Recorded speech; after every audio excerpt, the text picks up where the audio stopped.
class is now in session. I am Professor Hockey, and today we're discussing game number 70 of the regular season between the San Jose Sharks and the New York Islanders, in which the Sharks have lost 4-1. This is the second and final time that the Sharks will be playing the New York Islanders this season, and it's also the second and final time that they have lost to the New York Islanders this season. The Sharks now finishing up a 4-game homestand. They have gone winless in all 4 of them, but at the very least, a couple of them were rather interesting, rather exciting. That game against the Blue Jackets go to overtime, 6-5, high scoring. The game against the Seattle Kraken also went to overtime, much less scoring, but still rather exciting with some solid goaltending. But here tonight, I don't think that anything else could really describe this game but boring, honestly. There just wasn't a ton going on. The first period was okay, but those last 40 minutes, they just kind of seemed to drag on. The Sharks really weren't given much to work with. The Islanders just kind of shut it down very, very well. And so, of course, credit goes to them. They're a very low variance, straightforward type of hockey team. They come in,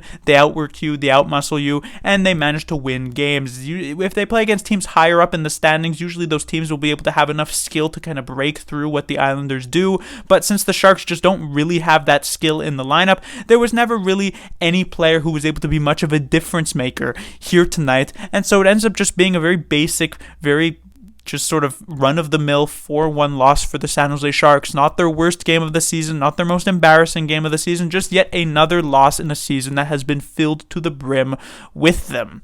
If we start off in this first period, it was Kevin Labanc actually scoring the first goal of this game, giving the San Jose Sharks at least the slightest bit of hope. However, for us truly seasoned San Jose Sharks fans of this season, we would know that the Sharks have scored the first goal of the game many, many times. They have held leads many, many times thus far this season, and more often than not, literally, they have managed to lose games in which they have been in these situations, and that exactly happens yet again. The Islanders managed to pop off with 4 unanswered goals to finish up this game. Pajot scores shorthanded to make it 1-1 at the end of the first period. Then it is 2 more goals from Palmieri and Pulock in the second period, and then a final goal from Parise in the third period. The Sharks, they didn't pull the goaltender. They never really got too many great chances. There were a couple for sure. Those are always going to happen, but realistically, this was a game that was just pretty forgettable in an 70 games into an 82-game regular season thus far.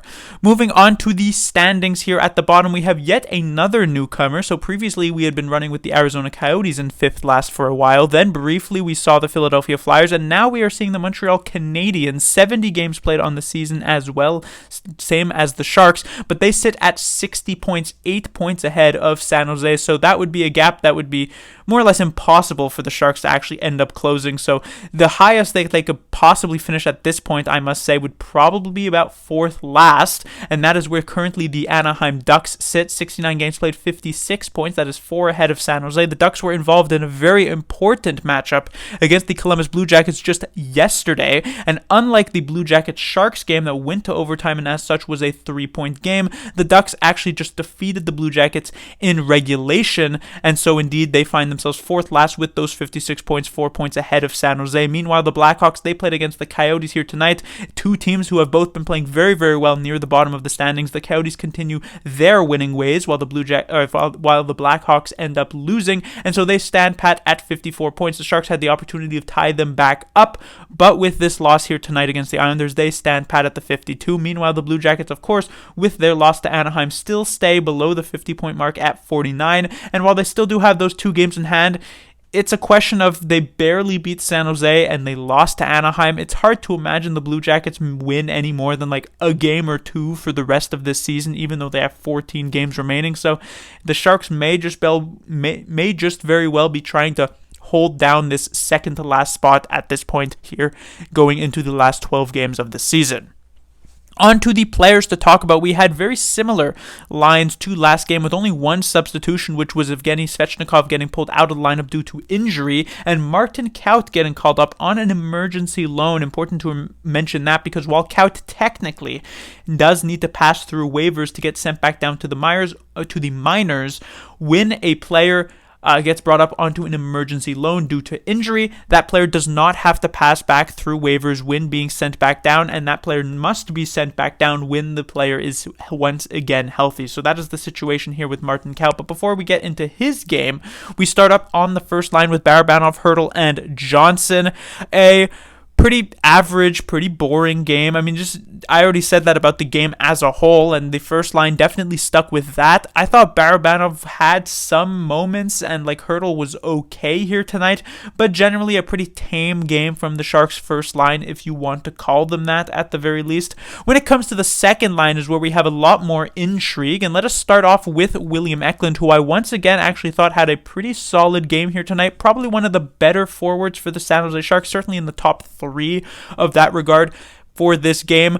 Doesn't continue his goal streak or anything like that. And also we have word that William Eklund will be sent down back to the San Jose Barracuda, back down to the minors after this game, because he has finally hit his 9. The entry-level contract will be slid once again, yet another year. And so this is a situation that is more so a business move compared to an actual how he has played move. And it was something that was kind of inevitable at this point. Obviously, if Eklund had come out and been absolutely dominant, like a point per game player over his 9 games, he probably would have managed to retain that roster spot just because you couldn't justify it at that point.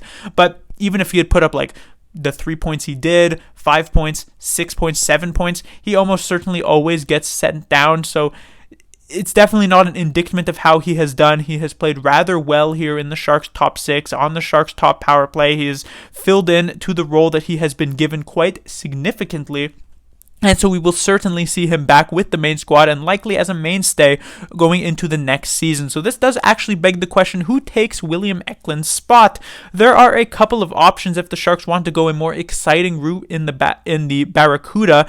Obviously, the main one that would jump off the page for a lot of people would be Thomas Bordeleau, 20 goals with the Barracuda thus far this season. However, Bordeleau, his last few games, he has somewhat slowed down, about 5 points in his last 11 games, and I believe that only includes a single goal, so it hasn't necessarily been that successful as of late for Bordeleau. But one player who might be a bit of a dark horse to potentially get called up, I don't necessarily expect this to happen, but it very well could, would actually be Danil Gushchin. So over his last 11 games, he has put up 13 points, so over a point per game during that span. That includes 7 goals, and he fills in a very offensive role as a winger like William Eklund does, so he also could get that top power play unit time. He also could get that second/first line general top 6 time that Eklund was being given. And so while Gushchin is not necessarily viewed as favorably as a prospect as Eklund is, obviously Eklund is the best prospect for the San Jose Sharks in the view of management and all of that, and Gushchin might be closer to like 3rd or 4th as a forward. He is playing quite well and definitely could deserve that reward of being called up, so we'll see what ends up happening. Meanwhile, on the rest of this line, we do have Kevin Labanc, the only goal scorer for the San Jose Sharks here tonight. He probably has one of the better shots of any Sharks player on the roster, especially since Timo Meier is gone, having been traded. There are very, very few players who I would say really compete with Hertl, Labanc. Hertl has a decent shot, I would say. Obviously, there are maybe a couple defensemen like Carlson who could potentially compete. Barabanov has a decent shot, but realistically, it is Kevin Labanc. It's just that he's never necessarily finding himself in the position a ton to be able to abuse of this shot. But when he does, we have seen it multiple times already be like an absolute snipe, and that is exactly what happened here. He had, like I said, the only goal for the San Jose Sharks. Basically, Labanc is in a situation where he has to seemingly work twice as hard as any other Sharks forward to actually be given the time of day by David Quinn, just based on the doghouse that he has found himself thus far this season. And I definitely do think, at least in the last couple of games, he has certainly done enough to maintain a spot in that top 6. And also the final player on this line, Couture, also a very solid game for himself. This was definitely the Sharks' best line, but competing with that was actually the third line of Gregor, Sturm, and sort of Kaut, but we saw Kaut actually get demoted down to the 4th line as the game went on, and Zetterlund gets some time here on the 3rd line. I thought the duo, at the very least, of Gregor and Sturm looked rather good when they were on the ice. Kaut never necessarily found much of a role with those two, and when Zetterlund got pushed up, he also didn't really find much of a role with those two. So while I was impressed with about 2/3 of this line, the rest of it didn't necessarily do too much. And then when it comes to the 4th line with Lindblom and Lorentz primarily, not really all that much to say there either. On the defensive side of things, we do have a couple of interesting notes. The first one would be with Erik Karlsson, who had a very, very Erik Karlsson-esque game. On the offensive side of things, he had a few very nice stretch passes, was making some pretty solid offensive plays. But of course, on the defensive side of things, there were some frankly lazy plays on the defensive side.